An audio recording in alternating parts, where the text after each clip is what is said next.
Hello friends, welcome to money మంత్ర. నేను మీ రామకృష్ణ. మన రోజు లైఫ్ కి సంబంధించి, ఫైనాన్స్ కి సంబంధించి, డైరెక్ట్ సేల్ కి సంబంధించి చాలా టాపిక్స్ మాట్లాడుకుంటాం కదా.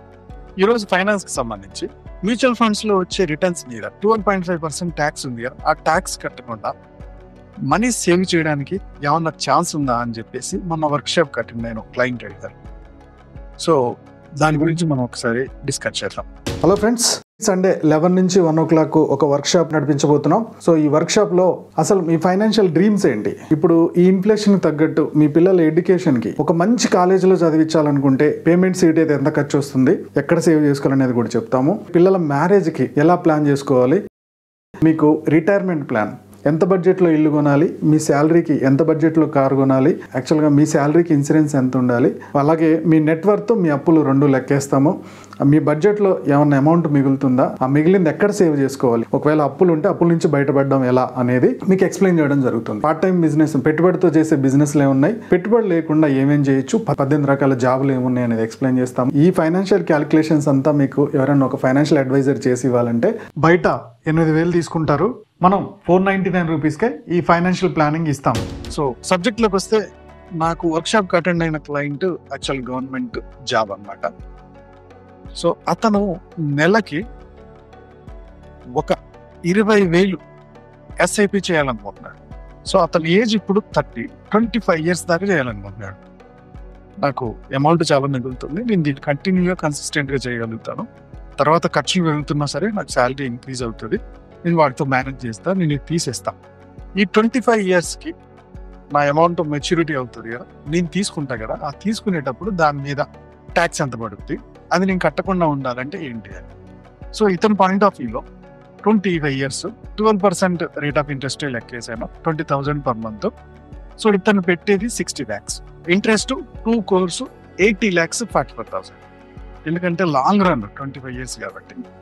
ఓకే, సో ఓవరాల్ గా ఇతనికి మొత్తం కలిపి 3,40,44,000 అవుతుంది.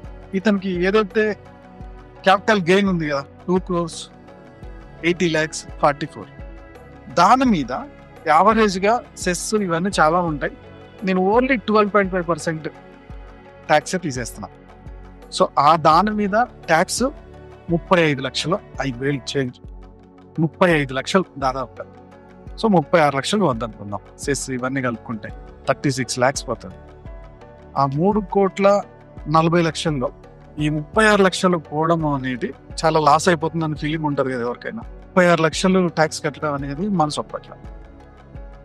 ఓకే, దీనికి సొల్యూషన్ ఏంటి? 1983 ఇన్కమ్ ట్యాక్స్ యాక్ట్ ప్రకారం 54F అని ఒక ఆప్షన్ ఉంది. ఈ 54F ఆప్షన్లో ఆ వచ్చిన అమౌంట్ ఏదైతే ఉందో ఆ అమౌంట్ని యాజ్ టీజ్గా తన ఇల్లు కనుక కొనుక్కోగలిగితే మనకి ఆ ట్యాక్స్ ఏం కట్టక్కర్లా.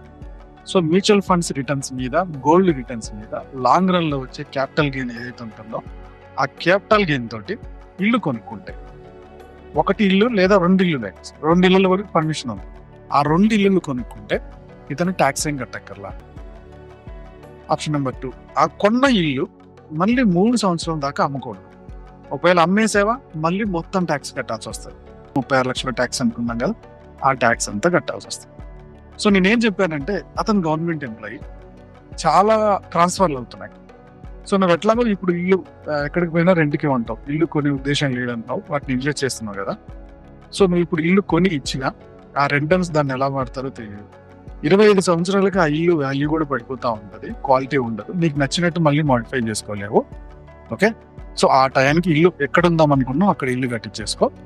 సో ఈలోపు ట్రాన్స్ఫర్లు కాబట్టి ఈ ట్రాన్స్ఫర్ల తోటి రెంట్కి ఉండడానికి ప్లాన్ చేయి.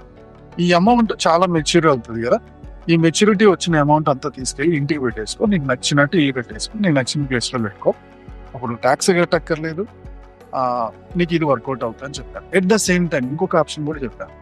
సో నువ్వు మామూలు మ్యూచువల్ ఫండ్లో పెట్టకుండా ఈఎల్ఎస్ఎస్ మ్యూచువల్ ఫండ్లో పెట్టుకున్నాను. ఎవ్రీ ఇయర్ ఇన్కమ్ ట్యాక్స్లో ఈఎల్ఎస్ మ్యూచువల్ ఫండ్లో ఏటీసీ కింద కవర్ చేసుకోవచ్చు. 25 సంవత్సరాల తర్వాత వచ్చిన అమౌంట్ తోటి, మొత్తం టెన్యూర్ అయిపోయిన తర్వాత మెచ్యూరిటీ అమౌంట్ తోటి సొంత ఇల్లు కట్టుకోవచ్చు, దాని మీద కూడా రూపాయి ట్యాక్స్ కట్టక్కర్లా. సో ఈ ఆప్షను తనకు నేను ఐడియా ఇచ్చాను. ఇది కాకుండా ఇంకేమైనా ఐడియా ఇస్తే బాగుంటుందా? సో మీ నాలెడ్జ్ని కూడా కొద్దిగా షేర్ చేయండి, తనకి ఏమైనా హెల్ప్ అవుతుందేమో చూద్దాం. సో ఈ వీడియో నచ్చినట్టయితే లైక్ చేయడం, కామెంట్ చేయడం, షేర్ చేయడం మర్చిపోవద్దు. మా యూట్యూబ్ ఛానల్ చూస్తున్న మా వ్యూవర్స్ అండ్ సబ్స్క్రైబర్స్ లైఫ్లో ఎట్లు కూడా గొప్పగా స్థిరపడాలని కోరుకోవడంలో మమ్మల్ని అంత ముందుంటుంది. Go self made.